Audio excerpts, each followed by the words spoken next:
simple to say, like, I am clean. Especially while I'm driving, I am clean.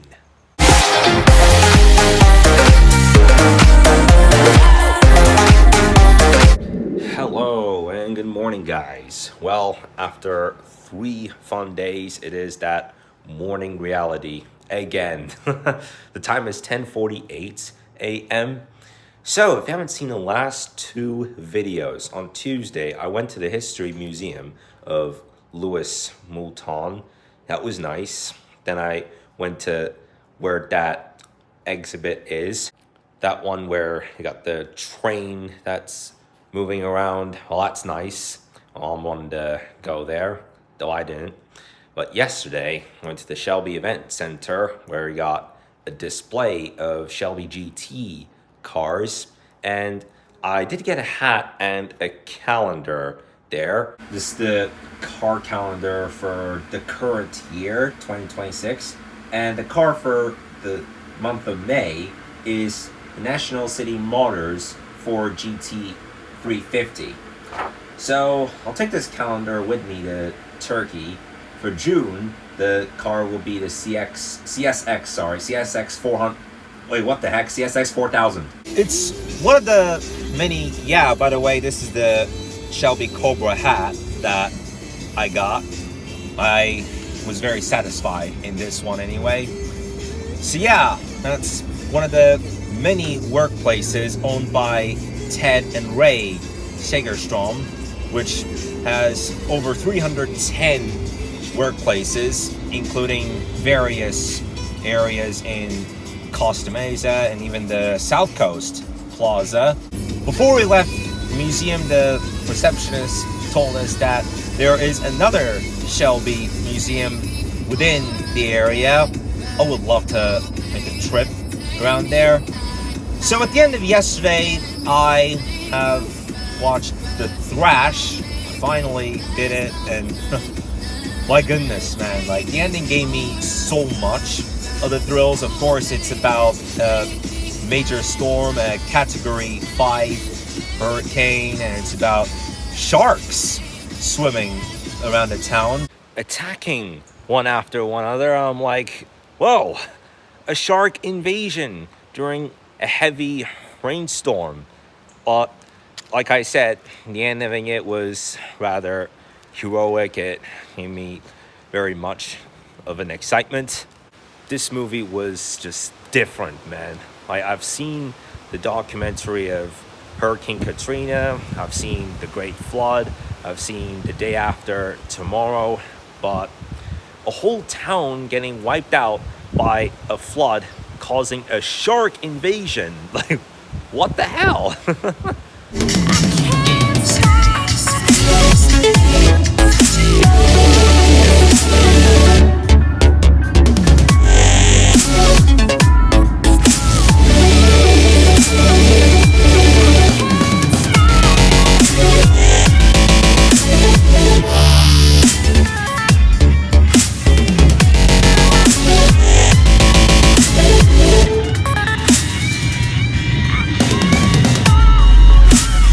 Oh, this is something that you would almost never see in the background of the Subaru logo.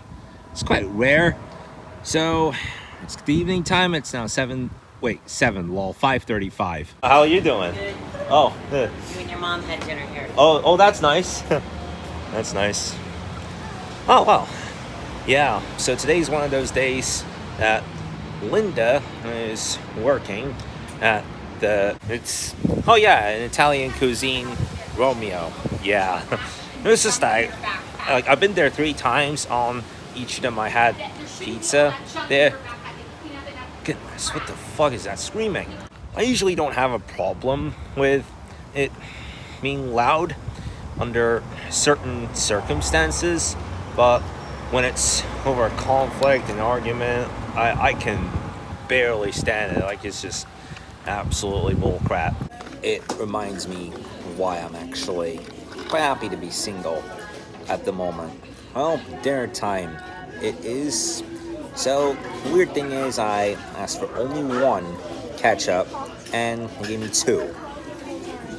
Like, are they not good with one, or they always do them too? Because that's one weird experience that I've had with Starbucks in recent days, where, asking for only one cappuccino and getting two instead. Are they obsessed with doing things in two or whatever? Because I don't really get it. Wow, what a relaxed day after 2 days of going to museums. Yes, I also did get a hat from the Multan Museum before we left, but I thought I let my mom wear it, just like that Texas hat that we had got at the Dallas airport before having boarded and took the flight back here at the end of that vacation. Man, it was such a nice trip though. And the positive thing about it, for admissions, there's no fee. The only time you're not to pay is if you're actually buying something, like a hat or a coffee mug or a t-shirt. As much as it's a perk that museum admissions are without a fee, the crazy thing is though, when you buy something, and yes, that's what we have found the other day, due to a malfunction with the monitor, it took 5 or 6 minutes to purchase that hat. But in the meantime, I thought, oh, you know what, I'll just quickly head into the hall and have a look at that train, which, is just a part of a 3D landscape, which I assume is of the city of New York, NYC. Yeah, and that other clip I had to cut off by a few seconds because when the sun gets right into my camera lens, it totally gets out of hand. So about the Shelby Cobra hat that I got yesterday. Yep, that's the iconic 98. That was the number of Carroll Shelby. Now, it's simple to assume that a lot of people have had remarkable experiences in their youth that make a big turning point of their lives. It was just like that with Carroll Shelby. Once, when he was 14 years old, he took his dad's car. He didn't even have a driver's license, but he was 14. And he was driving like 80 to 85 miles per hour, and he eventually got caught. Well, even at that age, he showed that he had a lot of good driving skills that put him into this Shelby racing. Well, even if he was too young to drive.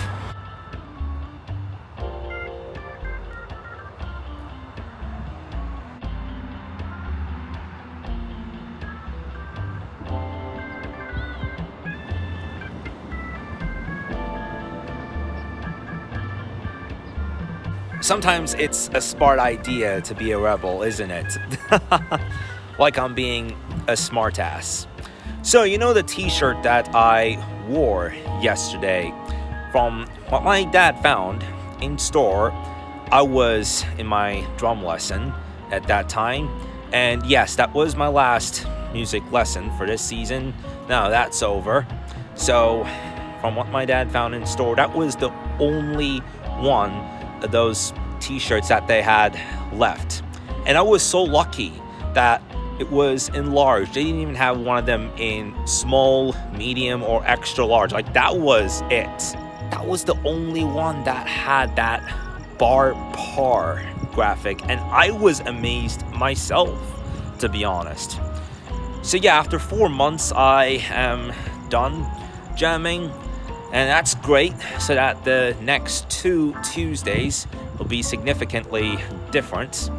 I've come to realization that I won $15 from the lottery ticket that I have purchased on the day of my birthday, April 21st. Last time, I think it was 4. But we had got that one sorted already, so should get that other ticket sorted. Okay, I just recalled the date of that other ticket, which I have mentioned, that was on March 7th. That was a nice evening walk, but now it's 7:25 p.m. and yeah, you would have guessed it, right? crazy thing was, though, that at 7 o'clock, it was at 38%. Now it's at 9%. Yeah, the weird thing is that whenever I... yeah, at least it stays in control for as much as a few moments. But after some point, it starts to get dark again. Yeah, it's been, a lot of that crap in the last... Oh, come on, dude. Just wait. Is this... Holy heck. Yeah, it just got even a bit darker. But yeah, that's what it's been doing. Crazy like that for the last 15 minutes. Oh, it's on again. All right. It's at... Oh my... Yo, it's just so slow that, like, it's just... Oh. Yeah, like... Yeah, you see that, right? Now it's at 7%, though. I gotta... Yeah, yeah, I don't know what it is with this phone. At some point, I gotta make a decision on whether I'm gonna be in the adult band again in the fall. One thing I know is that in most of the rooms, I have at least a couple of speakers, and I get asked about this every time, whether I want to put my headphones, which is weird because I am typically sensitive, but most of the staff put those soft earplugs, the CVS ones, not like the earbuds from Apple or any type of headphones. I'm in a place where I'm sensitive, and even if I miss out on one tiny bit of thing, it's fine. Just like when I'm driving, well, simple to say, like, I am clean, especially while I'm driving. I am clean. Oh goodness, I don't know how the hell this happened. Encountered an issue while starting. Yeah, looks like I'm gonna have to cover my iPhone. What am I supposed to do? I guess I'll just send it. No known issues. Oh, okay, there we go. That's fortunate. Okay, so I'll get to restart my iPhone. I mean, this is weird, the way that happened. Like, I still had a good amount of battery on my phone after having recharged it. Okay, yeah, so I just restarted my iPhone. Yeah, I don't know what the problem was, but it gave me a lot of hard time starting it for like a minute. Okay, so I just restarted my iPhone 13 Pro. Weirdly, its battery has dropped back down to 10%. It was at 26% before it unexpectedly shut down and told me that I had issues turning on. So I had to restart the iPhone, and since having restarted the iPhone, it dropped to 10%. How can it drop by 16% while it is switched off? That's ridiculous. So you remember that Belgian greetings card that I have received some time ago with some birthday messages from Hajar and Ali? At the back, it was shipped here from Germany. I had collected it on the evening of May 11th. It also came with one where I would have to write a thank you message in response. Weirdly, they told me to write it in German, so I was thinking what to write, and I wanted to do it in my own time. So today I wrote the message, so now that's done. I took a picture of that and sent it to them, so now that's done and over with. And I have turned out to be correct on my bet that the Spurs vs. Thunder series in the NBA's Western Conference Finals would go to Game 7. After a crazy Game 6, it has come down to a deciding Game 7 that will determine the matchup for the NBA Finals. Anyway, guys, I am going to call that it for today's vlog. Thanks so much for watching. Do leave us a like, and I'll see you guys tomorrow. Bye.